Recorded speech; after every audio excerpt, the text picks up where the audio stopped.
Yo, what is up? It's that time, it's that hour. It's Righteous with another video. First of all, I want to say thank you to everybody that's been subscribed to my videos and liking and commenting. Keep them coming. There's more videos to come.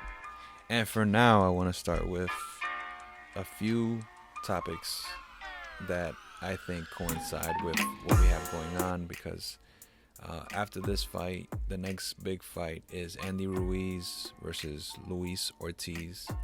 And we just had a fight not too long ago with Rancis Bartholomew versus Gary Russell. Now, I do want to talk about that fight just a little bit before I get into the prediction of AJ versus Alexander Usyk #2.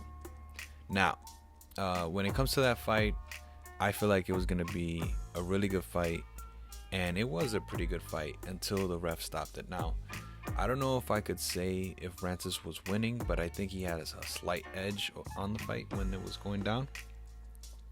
I feel like if the fight would have continued, he probably could have gotten a knockdown, and it would have been even more even, and it could have been top 10 fight of the year. But it didn't happen, and I just wanted to point out that I feel like it's a disgrace. That fight could have went way longer, and if you agree, please comment below. Now, let's get into the breakdown for Joshua and Alexander Usyk. So, the title of this video is obviously How AJ Can Beat Alexander Usyk. Now, Usyk is 19-0, 13 KOs, while AJ has 24 wins by 22 by 22 knockouts and 2 losses. So, one of them, Andy Ruiz, good fighter, great fight by the way, easy to replay. But let's get into the reasons on what AJ has to do to win these fights. This fight. Sorry. First of all, mental state. Now, we also know that Usyk likes to play a lot of mind games. He changes his hairstyle. He does all these quotable things that he likes, the I am feel and all these kind of things and stuff like that. And it's very fun. But it plays against Joshua because, Joshua has a lot of issues when it comes to staying hungry, wanting to be serious champion. He has the look, and obviously he knows what he's doing in the ring, but there are times when he just isn't like gritty enough with his fighting style.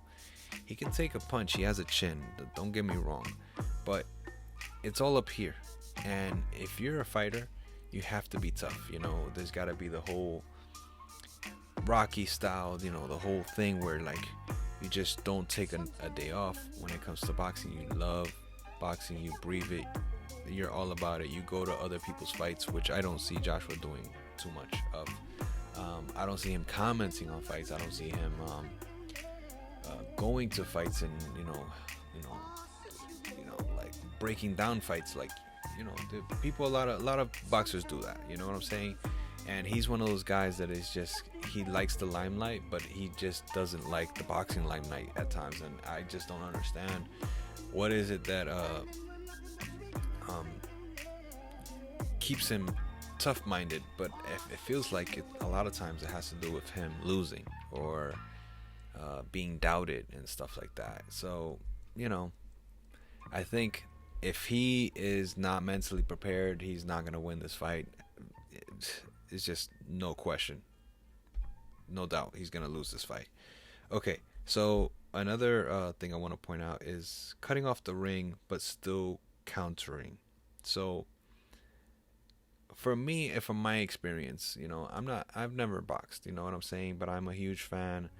I've put on some gloves in the street. I've told you guys that, but that doesn't count as boxing and having the ultimate knowledge like some coaches and ex-boxers or current boxers have. So this is just my opinion, but at the end of the day, from what I've seen when it comes to boxers and heavyweights, especially the heavyweight division, I've never really seen too many heavyweight fighters cut off the ring completely. So it's not like Pacquiao, it's not like Triple G, it's not like Chocolatito. You know, Chocolatito doesn't really cut off the ring. Or let's say like maybe the Monster, or something like that, or someone that seek and destroy, you know, kind of like Klitschko used to and stuff like that.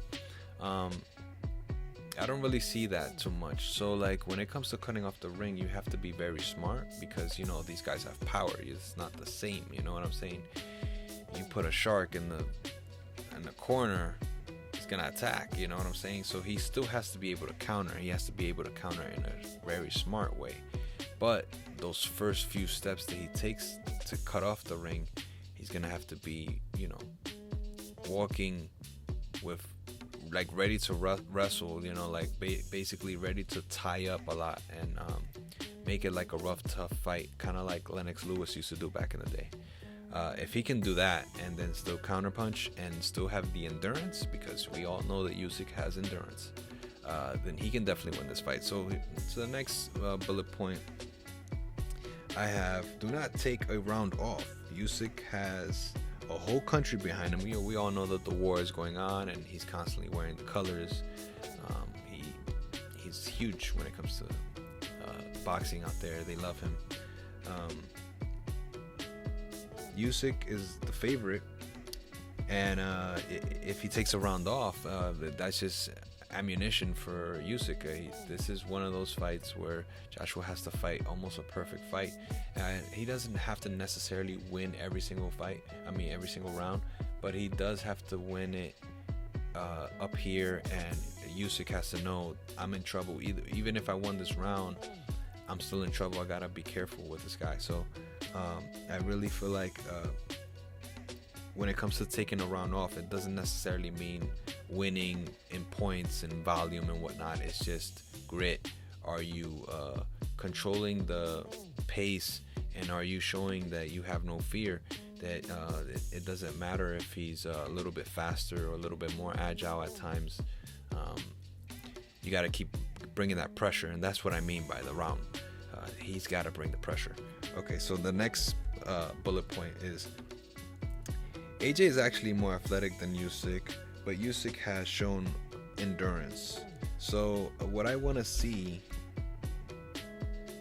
is a different style, which he has with Garcia now. He has the coach to show him, and I think that's a great choice, you know, by the way.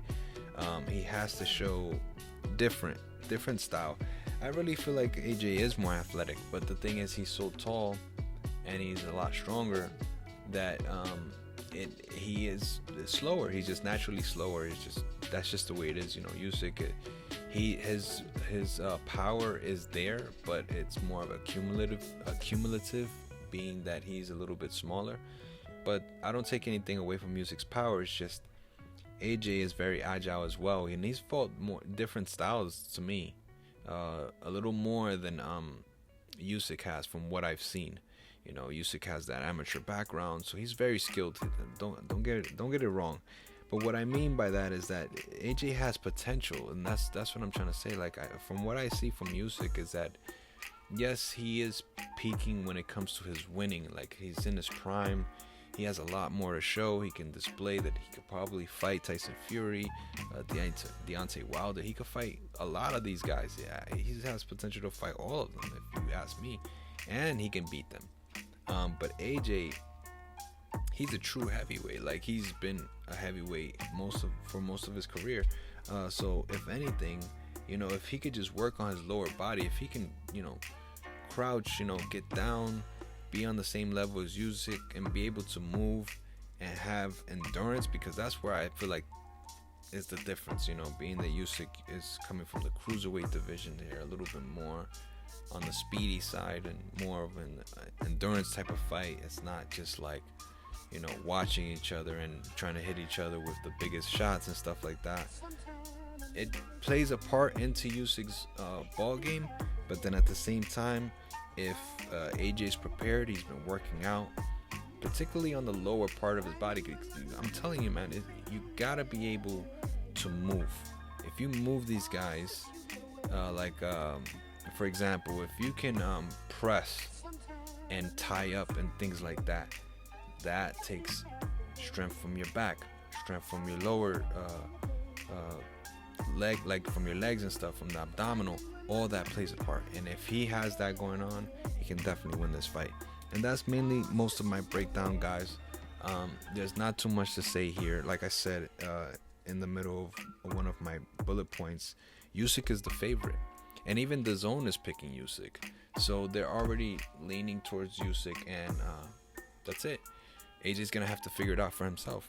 So I'm gonna go along to my prediction for Andy Ruiz and Luis Ortiz, because I was a little late to this prediction, and a lot of you guys might not even watch this fight prediction, because the fight is literally tomorrow. It's 11 p.m. tonight, and the fight is tomorrow. So I don't know if you guys are gonna be tuning into this breakdown, because it's in the afternoon tomorrow. So if you're hyped to see the fight, then maybe you'll watch this video. But if you don't catch it, at least you'll be able to listen to my breakdown for Andy Ruiz and Luis Ortiz. So to be honest with you, I don't feel like that's going to be a close match. I think Andy Ruiz has learned a lot, and he's not too old and he's not too young. So I feel like he has a little more energy than Luis Ortiz.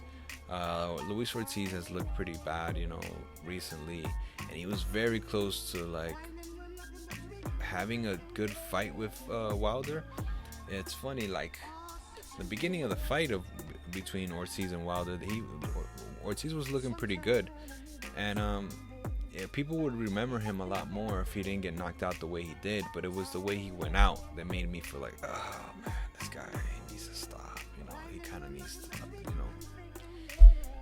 go down a little bit. But the thing is, he's so strong and he's so committed, and he has that boxing style that he's just a tier under these guys, and he's elite when it comes to the B levels and the C levels. He's just a natural, you know what I'm saying? And it's funny, the memes always go around about Luis Ortiz being one of those soldiers from the Civil War and stuff like that. Nobody knows who he is. It's like freaking Wolverine and whatnot.